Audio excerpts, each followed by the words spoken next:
प्रमुख खबरों की। ग्वालियर से शुरुआत करते हैं, जहां ग्वालियर में बहुड़ापुर इलाके में रहने वाले एक परिवार का 14 साल का किशोर घर से ट्यूशन पढ़ने के लिए गया था, लेकिन रहस्यमय ढंग से गायब हो गया। वो वापस घर नहीं लौटा। इस घटना के बाद से सनसनी फैल गई। ये तस्वीरें आपको अब दिखा रहे हैं। अपहरण की भी आशंका जताई जा रही है।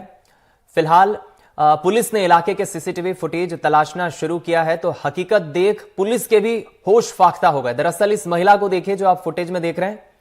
दरअसल किशोर महिला की वेशभूषा में था। ये कोई महिला नहीं है। पहली नजर में देखकर आपकी नजरें चक्कर खा जाएंगी कि ये शायद महिला है, लेकिन ये महिला नहीं है।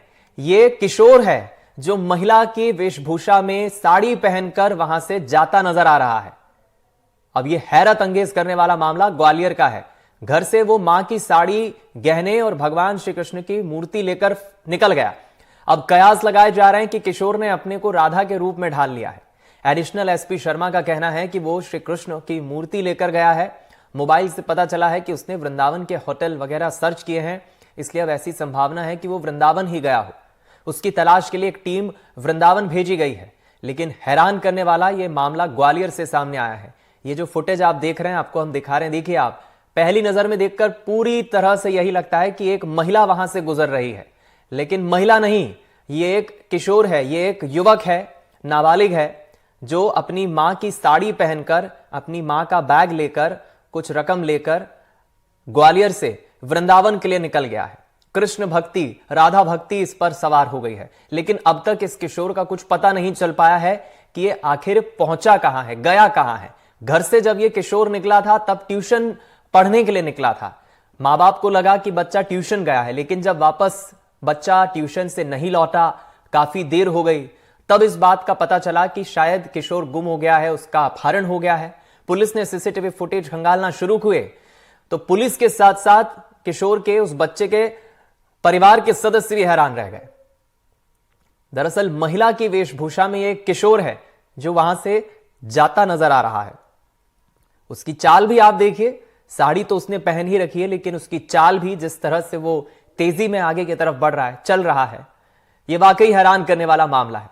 चलिए इस खबर पर और ज्यादा जानकारी लेंगे। हमारे सहयोगी देवश्री माली, हमारे वरिष्ठ सहयोगी जुड़ गए ग्वालियर से। देव साहब, ये तो वाकई हैरान करने वाला मामला है, और पहली नजर में इस फुटेज को देखकर कोई नहीं कह सकता कि एक किशोर है, साड़ी पहनकर जा रहा है। ये एक महिला ही जाती नजर आ रही है। पुलिस का, परिजन का क्या कहना है? बिल्कुल बिल्कुल दीपक, जैसा कि इसमें देख रहे हैं, तो इससे पहले इस मामले में कई बार ट्विस्ट आया। जब ये लड़का 18 तारीख को 4 बजे गायब हुआ, उसके माता पिता घर लौट के पहुंचे तो एकदम पूरे इलाके में सनसनी फैल गई और लगा कि बच्चे का अपहरण हो गया है। लेकिन जब पुलिस ने सीसीटीवी फुटेज खंगाले तो उसमें एक महिला जाती हुई दिख रही थी तेज गति से, और उसकी स्पीड काफी थी।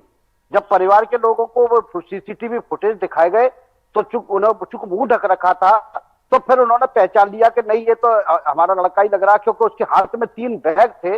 वो बैग और साड़ी पहचान ली उसकी मम्मी ने। फिर वो घर गए तो घर में देखा कि बहुत सारा सोने का, चांदी का सामान गायब है, कुछ जो आर्टिफिशियल ऑर्नामेंट है वो भी गायब है, भगवान कृष्ण की एक प्रतिमूर्ति भी गायब है। तो फिर उनको लगा कि ये चूंकि राधा भक्ति के प्रति जो है इसका थोड़ा ज्यादा समर्पण रहता था, और ये हो सकता है कि ये वही गया हो। फिर पुलिस ने जब इनके परिवार के मोबाइल खंगाले तो उसमें भी ये पता लगा कि वो जो गूगल पर सर्च कर रहा था तो वृंदावन के होटल्स और मंदिर और उनके बारे में जानकारी जुटा रहा था। तो अब पुलिस को लगता है कि ये वृंदावन ही गया होगा। पुलिस की एक पार्टी वहां रवाना हो गई है। मथुरा जिले की पुलिस से भी संपर्क साधा गया और उसको भी इसका फोटो और बाकी जानकारियां, सीसीटीवी फुटेज उपलब्ध कराए गए हैं, और पुलिस को लगता है कि वो जल्दी ही पुलिस उस तक पहुंच जाएगी। ये दीपक, चलिए इस पूरे मामले में अभी परिजन का कुछ बयान आया है देव साहब? क्या इस किशोर की मां या पिता का कोई बयान आया है कि आखिर उस पर यह धुन कैसे सवार हुई, कैसे उन्हें अंदेशा हुआ? उनका क्या कहना है? नहीं, देखिए, माता पिता दोनों के वही मथुरा वृंदावन की तरफ चले गए हैं सुबह से, और वैसे भी चूंकि नाबालिग का मामला है तो पुलिस उनका सही पता नहीं बता रही है, क्योंकि उसको डिस्क्लोज नहीं कर सकते। सुप्रीम कोर्ट के रूल के अनुसार उसके परिवार को डिस्क्लोज नहीं कर सकते और उसके एरिया को डिस्क्लोज नहीं कर सकते। लेकिन वो लोग सुबह जैसे ये पता लगा है तो सुबह की ट्रेन से वृंदावन के लिए निकल गए ताकि वो भी अपने बच्चे को ढूंढ सके। शाम को 4 बजे एक पुलिस पार्टी भी वहां रवाना हुई है अब उनको सबको उम्मीद है कि वो उनको मिल जाएगा बच्चा। चलिए, बहुत शुक्रिया आपका देव साहब इस खबर पर जुड़ने के लिए, जानकारी हमारे साथ साझा करने के लिए।